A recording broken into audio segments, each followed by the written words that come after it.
Hello friends, welcome to my YouTube channel All Odisha Government Job Alert channel ଆପଣମାନଙ୍କୁ ସ୍ୱାଗତ ଜଣାଉଛି। ଆଜିର ଏହି ଭିଡ଼ିଓରେ ଆମେ ଜାଣିବା ଯେ ଇଣ୍ଡିଆ ପୋଷ୍ଟ ଅଫିସ ଯୋଉ ଜିଡିଏସ୍ ଯୋଉ ନିଯୁକ୍ତି ଯୋଉ ଆପଣଙ୍କର ବାହାରିଥିଲା ଅଲ୍ ଇଣ୍ଡିଆ ଯୋଉ ଆପଣଙ୍କର ବାହାରିଥିଲା ତ ତାର 6th ମେରିଟ୍ ଲିଷ୍ଟ ବାହାରି ଯାଇଛି। ଠିକ ଅଛି, ମେରିଟ୍ ଲିଷ୍ଟ ଆଉଟ୍ କରିଯାଇଛି। ଯୋଉ ପିଲାମାନଙ୍କୁ ବିପିଏମ୍ ଏବଂ ଡାକ ସେବକ ଯୋଉମାନେ ପକେଇଥିଲେ ଓଡ଼ିଶାର ତାର 6th ମେରିଟ୍ ଲିଷ୍ଟ ବାହାରି ଯାଇଛି, ରେଜଲ୍ଟ ବାହାରି ଯାଇଛି, ଓଡ଼ିଶାରେ ରେଜଲ୍ଟ ବାହାରି ଯାଇଛି। ତ ଯୋଉମାନେ ଅଦର ଷ୍ଟେଟର ଅଛନ୍ତି ତ ସେମାନେ ତାଙ୍କର ନିଜ ନିଜ ଷ୍ଟେଟର ମଧ୍ୟ ଦେଖିପାରିବେ। ତ ଆମେ ଆମର ଓଡ଼ିଶାର ଦେଖିବା। ତ ଓଡ଼ିଶାର ଜେଡିଏସ୍ ପିଲା ଯୋଉ ପିଲାମାନଙ୍କର ଯେ ଭାବୁଥିଲେ ଯେ ଯୋଉମାନଙ୍କର ଜେଡିଏସ୍ ମାନେ ମେରିଟ୍ ଲିଷ୍ଟ ଆସିନି, ନା ଆସିନି, ତ ସେମାନଙ୍କର 6th ମେରିଟ୍ ଲିଷ୍ଟରେ ନା ଆସି ଯାଇଥିବ। ତ ଯୋଉମାନେ ବି 1 2 3 4 5 ଫେଜ୍ ମେରିଟ୍ ଲିଷ୍ଟରେ ନା ପାଇଯାଇଛନ୍ତି, ତ ତା ବ୍ୟତୀତ ଆଉ ଯୋଉମାନେ ବାକି ରହିଯାଇଥିଲେ ଯୋଉମାନଙ୍କର ନାଁ ଆସିନି ସେମାନଙ୍କର 6th ମେରିଟ୍ ଲିଷ୍ଟରେ ନାଁ ଆସିଯାଇଥିବ। ଯଦି 6th ମେରିଟ୍ ଲିଷ୍ଟରେ ଯୋଉ ତାପରେ ବି ଯଦି ନାଁ ଆସିନଥିବ ତ 7th ମେରିଟ୍ ଲିଷ୍ଟ ମେ ବି ଆସିପାରେ। ତାହେଲେ ଠିକ ଅଛି, 6th ମେରିଟ୍ ଲିଷ୍ଟ ଆପଣ କେମିତି ଚେକ୍ କରିବେ, ଯୋଉ କାହାର ନାଁ ଆସିଛି ନ ଆସିଛି କେମିତି ଚେକ୍ କରିବେ, ଚାଲନ୍ତୁ ଷ୍ଟାର୍ଟିଂରୁ ଦେଖିବା। ଯଦି ଭିଡ଼ିଓଟି ଆରମ୍ଭ କରିବା ପୂର୍ବରୁ ଭିଡ଼ିଓଟିକୁ ସବସ୍କ୍ରାଇବ୍ କରିନିଅନ୍ତୁ, ଚ୍ୟାନେଲଟିକୁ ସବସ୍କ୍ରାଇବ୍ କରିନିଅନ୍ତୁ, ଭିଡ଼ିଓଟିକୁ ଲାଇକ୍ କରନ୍ତୁ ଏବଂ ସେୟାର ବି ମଧ୍ୟ କରନ୍ତୁ। ଚାଲନ୍ତୁ ଭିଡ଼ିଓଟିକୁ ଷ୍ଟାର୍ଟ କରିବା।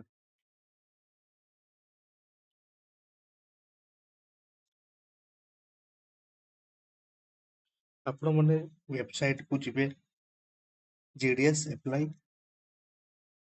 ଆପଣ ମାରିବେ। ଠିକ ଅଛି, ଜିଡିଏସ୍ ଆପ୍ଲାଇ ଆପଣ ମାରିବେ।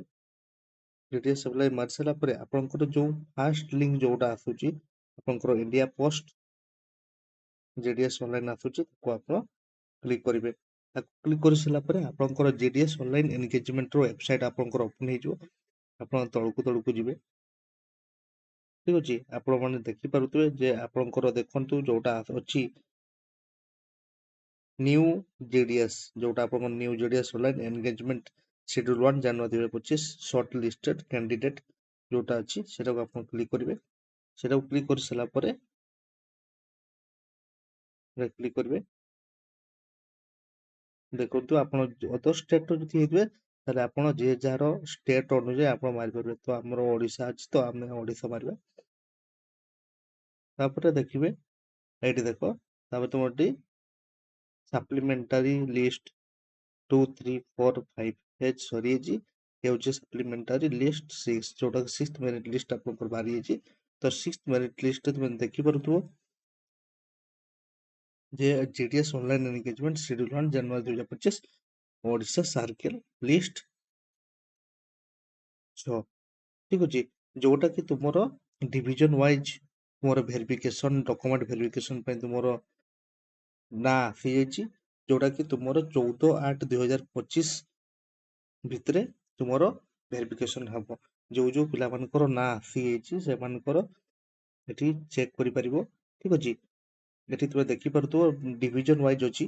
ଆମର ଓଡ଼ିଶାର ବାଲେଶ୍ୱର, ଭଦ୍ରକ, ଠିକ ଅଛି, ଭୁବନେଶ୍ୱର, କଟକ, ଢେଙ୍କାନାଳ, ଯାଜପୁର, କଳାହାଣ୍ଡି, କୋରାପୁଟ, ଫୁଲବାଣୀ, ପୁରୀ, ରାଉରକେଲା, ରାଇରଙ୍ଗପୁର, ସବୁ ଡିଭିଜନର ତୁମର ଯୋଉ ପିଲାମାନେ ବିପିଏମ୍ ଠିକ ଅଛି, ଡାକ ସେବକ ଯୋଉମାନେ ପକେଇଥିଲେ ସେମାନଙ୍କର ନାଁ ଆସିଯାଇଛି।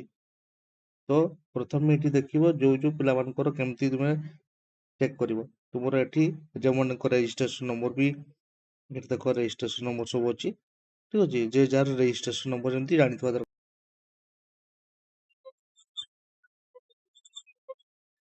ଚେକ୍ କରିବ ଏବଂ ରେଜିଷ୍ଟ୍ରେସନ ହିସାବରେ ତୁମର ଯେ ଯାହାର ଡିଭିଜନ ୱାଇଜ ଯେମିତି ଆପ୍ଲାଏ କରିଥିଲ ସେ ଡିଭିଜନ ୱାଇଜ ହିସାବରେ ତୁମେ ଚେକ୍ କରିବ। ଯଦି ତୁମେ ଯଦି ବାଲେଶ୍ୱର ଡିଭିଜନରେ ଆପ୍ଲାଏ କରିଥିଲ ତାହେଲେ ତୁମର ବାଲେଶ୍ୱର ଡିଭିଜନ ଚେକ୍ କରିବ। ଠିକ ଅଛି, ବାଲେଶ୍ୱର ଡିଭିଜନ ଚେକ୍ କରିବ। ଆଉ ଯଦି ଯୋଉମାନେ ତାପରେ ଭଦ୍ରକ ରହିଲା, ଭଦ୍ରକ ଡିଭିଜନରେ ଯୋଉମାନେ ରହିଲ ପିଲାମାନେ ଯୋଉମାନେ ଆପ୍ଲାଏ କରିଛ ଭଦ୍ରକ ଡିଭିଜନ ପାଇଁ, ତାହେଲେ ଭଦ୍ରକ ଡିଭିଜନରେ ତୁମେ ଚେକ୍ କରିବ, ତାହେଲେ ତୁମର ଏଇଠି ତୁମେ ଦେଖିବ ଯେ ତୁମର କେତେ ମାର୍କ ତୁମର ମ୍ୟାଟ୍ରିକ ମାର୍କ ତୁମେ ଦେଇଛ, ତେଣୁ ତୁମ ମ୍ୟାଟ୍ରିକ ମାର୍କ ହିସାବରେ ତୁମର ଏଟା ଆସିବ। ତା ବାଦରେ ତୁମର ଏଠି ଆସିବ କୋଉ ଜାଗାରେ ତୁମର ଡକୁମେଣ୍ଟ ଭେରିଫିକେସନ ହବ, ତୁମର ଏଠି ଦେଇଦେଇଛି।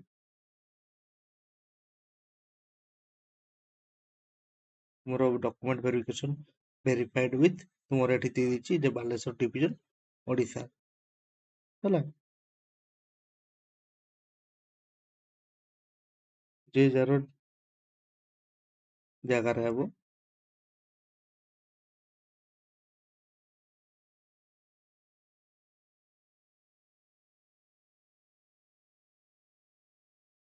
ତ ଆଉ କିଛି ଯଦି ତୁମର ଜାଣିବା ପାଇଁ ଯଦି ଚାହୁଁଛ ତେବେ କମେଣ୍ଟରେ ମୋତେ ଜଣାନ୍ତୁ, ତେବେ ତାର ବି ମୁଁ ଆଉ ଗୋଟେ ଭିଡ଼ିଓ ମୁଁ ବନେଇଦେବି। ଆଉ ହଁ, କିଛି ଡରିବାର ସେମିତି କିଛି ନାହିଁ। ତ ଯୋଉ ପିଲାମାନଙ୍କର ଯଦି ଏଥିରେ ବି ଯଦି 6th ମେରିଟ୍ ଲିଷ୍ଟରେ ଯଦି ଯୋଉ ପିଲାମାନଙ୍କର ଯଦି ନା ଆସିନି ତାହେଲେ ୱେଟ୍ ବି କରନ୍ତୁ। 7th ମେରିଟ୍ ଲିଷ୍ଟ ଆସିପାରେ ମେ ବି, କାରଣ ଏପର୍ଯ୍ୟନ୍ତ ଡିକ୍ଲାର ହେଇନି ଏପର୍ଯ୍ୟନ୍ତ। ତ 6th ମେରିଟ୍ ଲିଷ୍ଟ ଆସି ସାରିଲା ପରେ ଯେତେବେଳେ ତାଙ୍କର 14 ତାରିଖର ଲାଷ୍ଟ ଡେଟ୍ ରହିଛି ଭେରିଫିକେସନ ପାଇଁ, ତ 14 ତାରିଖ ପରେ ତାର ସପ୍ତାହ 2 ସପ୍ତାହ ପରେ ମେ ବି ତୁମର 7th ମେରିଟ୍ ଲିଷ୍ଟ ଆସିପାରେ। ବାକି ଯୋଉ ପିଲାମାନଙ୍କର ଆସିନଥିବ ସେମାନେ ୱେଟ୍ କରନ୍ତୁ। ଯଦି ଭିଡ଼ିଓଟି ଯଦି ଭଲ ଲାଗେ ତେବେ ସବସ୍କ୍ରାଇବ କରନ୍ତୁ, ଆଉ ହଁ ଲାଇକ୍ କରିବାକୁ ଭୁଲିବେ ନାହିଁ, ସେୟାର ବି ମଧ୍ୟ କରନ୍ତୁ, ସାଙ୍ଗମାନଙ୍କୁ ସମସ୍ତଙ୍କୁ ସେୟାର କରନ୍ତୁ।